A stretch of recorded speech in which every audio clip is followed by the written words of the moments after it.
Iniciamos pues con la materia de circuitos 1. Vamos a comenzar con la unidad número 1, conceptos y leyes fundamentales. En la actualidad, nuestra vida cotidiana se encuentra rodeada de instrumentos y dispositivos electrónicos que funcionan con energía eléctrica. Inclusive, algunos fenómenos naturales llevan en sí su generación o consecuencia basada en los fenómenos eléctricos, como pueden ser las descargas atmosféricas, los campos magnéticos, la electricidad estática, los ritmos cardíacos, las señales cerebrales y demás. Es por esto que surge la necesidad de comprender y analizar todos estos principios bajo ciertos modelos matemáticos con el objetivo de entender su comportamiento, darle cierto grado de control y sacar un beneficio para la humanidad. Bueno, en la actualidad pues todos los mecanismos que observamos, todos los mecanismos que tenemos en nuestra casa o en la industria están basados por medio de circuitos eléctricos y obviamente esos circuitos eléctricos ya modificados dan como consecuencia circuitos electrónicos. En realidad pues es lo mismo un circuito eléctrico y un circuito electrónico. La única diferencia es de que en los circuitos eléctricos se están utilizando altos voltajes, altos corrientes y poca frecuencia. En cambio, en los circuitos electrónicos es todo lo contrario: poco voltaje, poca corriente, pero mucha frecuencia. Por lo tanto, el objetivo del estudio de los circuitos eléctricos y sus parámetros es el conocimiento de las leyes que los rigen, que son necesarios para comprender el funcionamiento de las máquinas y los instrumentos electromagnéticos. Bueno, entonces hay dos tipos de circuitos. Obviamente la circuitería interna que hay, por ejemplo, en un tostador, pues está diseñado con ciertos materiales que podemos definirlos o identificarlos, que lo caracterizan. Por ejemplo, se puede simular un tostador de pan común y corriente, una cafetera, por medio de una resistencia eléctrica. Estos son únicamente elementos que transforman la energía eléctrica y la corriente eléctrica en calor. Y obviamente hay circuitería externa, que en el caso de la circuitería externa para la licuadora, o en el caso pues del tostador y la cafetera, pues sería únicamente el cordón que va el conductor eléctrico que va del contacto, alias el enchufe, hasta el mecanismo propio. Todos estos principios básicos para sacar los parámetros, los dos parámetros básicos, que sería de corriente y de voltaje eléctrico, de corriente eléctrica y de voltaje eléctrico, surgen a nivel subatómico. Entonces agarramos un electrón o un átomo de hidrógeno que contiene dos cargas eléctricas, una positiva y otra negativa. A la carga eléctrica positiva se le conoce como protón y a la parte negativa como electrón. El átomo de hidrógeno se encuentra ubicado en la tabla periódica número 1. Su posición en la casilla de la tabla periódica es el 1. Esto nos dice que contiene un solo electrón. En cambio, el de helio está en la posición número 2, contiene 2 electrones. Por lo tanto, la fuerza de atracción y de repulsión de estas dos cargas eléctricas, o de esta carga eléctrica a su contraparte, que es la carga positiva, es directamente proporcional a una constante de proporcionalidad del medio por la multiplicación de la carga 1 y carga 2, por ejemplo, carga 1 y carga 2, entre la distancia al cuadrado que los separa. Hay una materia que se llama electricidad y magnetismo, en donde todo el semestre van a aprovechar para analizar este modelo matemático, este comportamiento. Por aquí mencionamos el objetivo 1.2, sistemas de unidades. Las unidades que vamos a trabajar, por ejemplo, de fuerza, newtons, constante de proporcionalidad del medio, newton metro cuadrado sobre coulomb cuadrado, una magnitud de 9 por 10 a la 9. Constante 0, 1 entre 4 pi epsilon 0, tienen las mismas unidades. Epsilon 0, esta es una constante dieléctrica del espacio. se puede considerar que es del medio en donde se encuentran las cargas eléctricas. Obviamente este es el vacío, ¿sí? 8.85 por 10 a la menos 12 Coulomb sobre Newton metro cuadrado.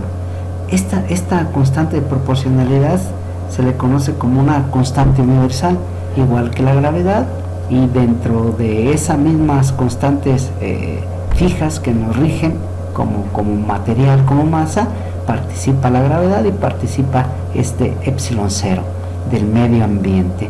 Más adelante, cuando tengamos la oportunidad de ver las máquinas eléctricas, estas cargas eléctricas ya no van a desplazarse a través del espacio, sino directamente sobre un material que sea muy propicio o idóneo para transportarlo, que sería su modelo matemático una μ0. Es parecida a esta. Mientras esta está en el vacío, en el espacio, la otra está indicando el tipo de material por el cual viaja esta carga eléctrica. Y la distancia que los separa, dada en metros. Bueno, en forma general, pues obviamente podemos tener una disposición no únicamente de una o dos cargas. Por ejemplo, el cobre tiene 29 electrones, la plata 47, el oro 79 y hay algunos otros tipos de materiales. Entonces hay algunos materiales que contienen mayor cantidad de carga eléctrica, pero la característica principal es de que uno de estas cargas eléctricas, una de ellas por lo regular, el que se encuentra a la distancia más separada de su núcleo, tiene mayor facilidad de desprenderse, y ese desprendimiento va a generar un movimiento continuo. Por ejemplo, aquí tenemos una área imaginaria en donde estamos midiendo o contando la cantidad de carga eléctrica que está pasando por esta área. Entonces, de manera general, cuando de un punto a otro de un conductor se desplaza una o más cargas eléctricas, diremos que por él circula una corriente eléctrica. Si la carga se transfiere a una velocidad determinada de 1 Coulomb por segundo, la corriente por el conductor tendrá una intensidad de 1 ampere. Por lo tanto, el concepto de amperes es flujo o carga eléctrica por unidad de tiempo, un desplazamiento de esta carga eléctrica. Desafortunadamente, pues no hay un microscopio o algún mecanismo que directamente pudiéramos observar así estas bolitas, estas bolitas con signo positivo, signo negativo, desplazándose de un lado hacia otro, de izquierda a derecha, arriba hacia abajo, cualquier tipo de desplazamiento no lo podemos observar, ni este. Entonces es únicamente una descripción geométrica que me da la vaga idea del comportamiento de la carga eléctrica. Entonces no hay ningún artilugio, ni algún mecanismo, ni ningún microscopio superpotente que sea capaz de ver la carga eléctrica. Hay simuladores matemáticos que te dan una idea de que posiblemente por ahí habría una carga eléctrica, ¿no? Entonces, para fines de estudio, pues este dibujillo o estas bolitas pues nos pueden ayudar a comprender o a darnos una idea de ese supuesto fenómeno. Bueno, entonces lo interesante es de que las unidades de este flujo eléctrico de coulombs desplazándose de un lado para otro en un instante de tiempo se le conoce como corriente eléctrica. Y obviamente de los dos parámetros, que es corriente eléctrica y la diferencia de potencial, el que daña a la materia o a los seres vivos es la corriente eléctrica, porque pues incita las partículas de agua, incita las partículas del material, por ejemplo, el material con el cual está hecho el ser humano, lo incita, y obviamente esa incitación de moléculas o carga eléctrica desplazándose a una velocidad exagerada, obviamente va a generar un calentamiento del agua, de las partículas de agua, así como lo hace un horno de microondas en los alimentos que metemos ahí. ¿Sí? En cambio, la diferencia potencial o de tensión entre dos puntos de un campo eléctrico, caso curioso, a la hora de hacer circular esta carga eléctrica, automáticamente se genera un campo eléctrico. Es el trabajo necesario para desplazar la unidad de carga eléctrica positiva, es decir, de un protón, de un punto a otro. Por lo tanto, un volt es igual a un joule sobre coulomb.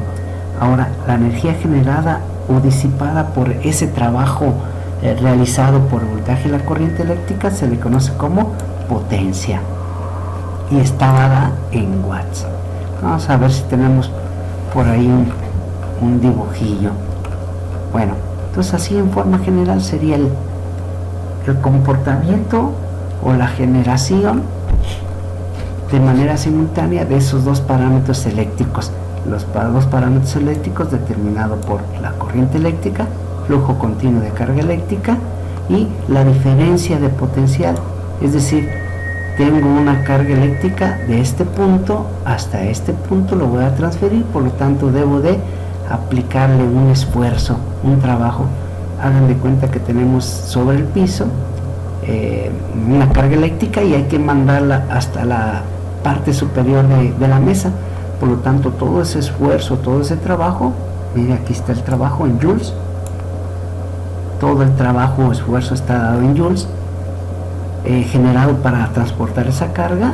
Por lo tanto, para distinguir de una fuerza mecánica a una fuerza de energía eléctrica, en vez de utilizar joules por segundo o joule, en este caso para el voltaje, joule sobre coulomb, indicamos ese esfuerzo por voltaje, y en cambio ese trabajo dado joules por segundo, la velocidad de realizar ese trabajo, se le conocen como los watts. En el otro video voy a desarrollar o voy a encontrar la solución de estos 4 ejercicios para ver cómo se realizan o cómo se llevan a cabo.